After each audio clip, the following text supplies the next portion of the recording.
My name is Ryan Cleary, your Member of Parliament for St. John South Mount Pearl, and this is your weekly video blog update. I begin this week on the lighter side. On the lighter side because it gets heavy quick. To begin the week, we had an official book launch, the book launch of this book, Eugene Forsey, Canada's Maverick Sage. And the book launch was in the House of Commons. Eugene was a Newfoundlander and a grand banker. That's how we put it, a Newfoundlander and a grand banker. He was also a constitutional expert, and he was also a senator. His daughter wrote the book. His daughter's name is Helen Forsey. Helen wrote for me when I was the editor-in-chief of the Independent newspaper. She's a great writer, a great, clear thinker. So it was an honor and a pleasure to be part of this book launch. Like I said, this week got heavy, quick. Most MPs in Ottawa are also members of committee. As it happens, I'm a member of the Human Resources Skills Development Committee. We're doing a study right now, for example. We bring in witnesses from all over Canada on skills shortages in Canada. And we had someone from Newfoundland as a witness appear before the committee this week, and he's well known to most Newfoundlanders and Labradorians, Merv Wiseman.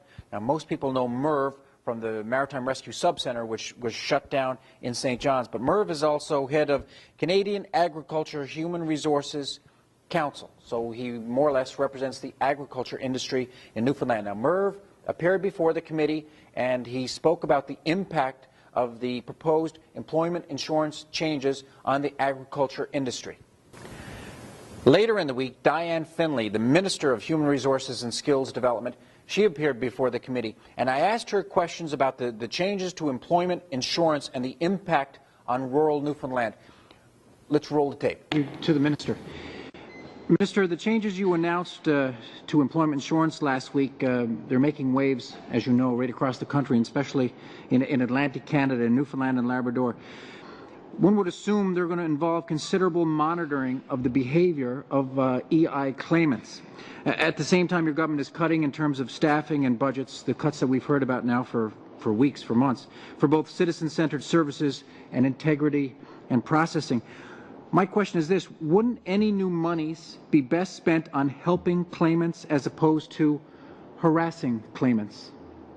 In fact, that's exactly the goal of our EI reforms, is to help people find jobs within their skill range, within their geographic area, so especially in seasonal regions where they may be tougher to find those jobs.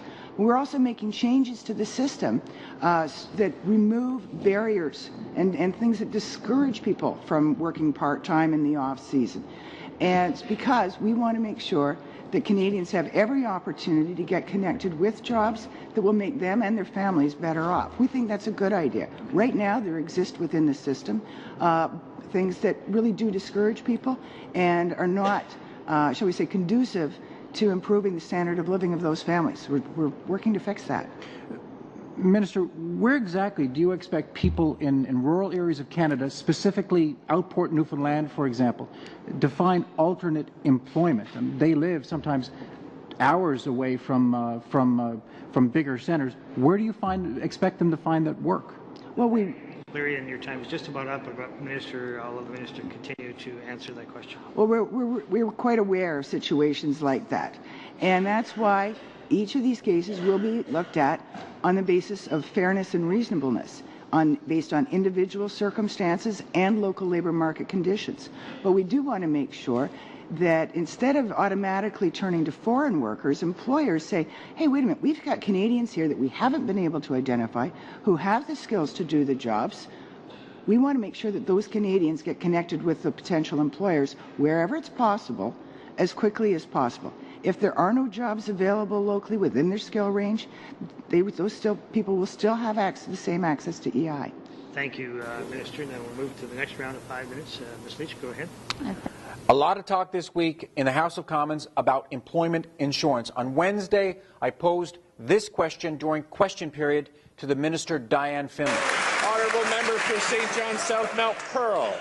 Mr. Speaker, proposed Conservative changes to the employment insurance system will disproportionately hurt Newfoundland and Labrador. Nearly 80% of my province's EI claimants would be targeted because they've been on EI more than once, and Conservatives didn't even do the courtesy of calling the Premier before they targeted Newfoundland and Labrador with their misguided changes. These changes run the risk of emptying rural Newfoundland and Labrador, as if the damage to the fisheries wasn't enough. Mr. Speaker, why are they punishing seasonal businesses and the hard-working men and women who keep them going? The Honourable Minister of Human Resources. The honourable member has it all wrong, and in fact his fear-mongering is frankly irresponsible. What we're doing is we're letting Canadians know what their responsibilities are under the Employment Insurance Act. That is to look for a job. It's a temporary support to help people while they're looking for work. That's right in the law. The difference right now is we're going to help them understand that. We're going to help them find jobs that exist in their area, jobs for which they're qualified in their local area. But, Mr. Speaker, if those jobs do not exist, then EI will be there for those individuals as it always has been. Member for Churchill. So on Wednesday, I asked that question. On Thursday, I gave a 10-minute speech on the floor of the House of Commons on the proposed changes to the employment insurance system. Let's roll a piece of that tape. Mr. Speaker, first our fishery was abandoned. Now our fishermen and our mariners are being abandoned, systematically abandoned. The latest blow are the proposed changes to employment insurance, changes that, as I said Wednesday during question period, Mr. Speaker, will empty what's left of rural Newfoundland and Labrador, what we call the outports. It will empty what's left. Mr. Speaker, today's motion calls on the Conservative government to abandon plans to restrict access to employment insurance for Canadian workers who have followed the rules and who will now be forced to choose between taking a pay cut of up to 30% or losing their employment insurance benefits. These changes amount to an attack on seasonal workers.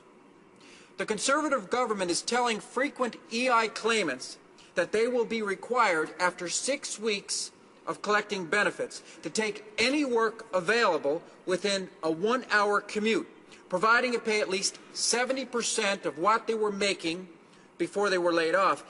Tell me that won't hurt, Mr. Speaker. 2 hours of commuting for a job that pays 30% less, and probably daycare expenses and fuel expenses. There are no subways in Newfoundland and Labrador, Mr. Speaker. That may be news to the out-of-touch Conservative government. There are no subways in rural Newfoundland and Labrador. The Prime Minister said years ago that Atlantic Canada has a culture of defeat, but it is the Conservatives who are defeatist towards us. Defeatist, out of touch, and out of luck come the next election. Thank you, Mr. Speaker. Questions and comments? The Honourable Member for Medicine Hat. Well, thank you, Mr. Speaker. And I was listening to my colleague, and he talked about traveling 2 hours. So I'm making an assumption that he means 1 hour to work and 1 hour back. And, Mr. Speaker, I live in a rural riding. I have people who actually drive for an hour before they can get to work, and they return for an hour to get to work. So I'm just wondering how difficult that is, because there are no subways for those transportation. There are no public transportations for those individuals to get to that work. So I'm wondering how difficult that might be, that the NDP says these people cannot go to work by traveling for an hour. Thank you, Mr. Speaker. The Honourable Member for St. John South Mount Pearl. Thank you, Mr. Speaker, and I thank the Honourable Member for the question.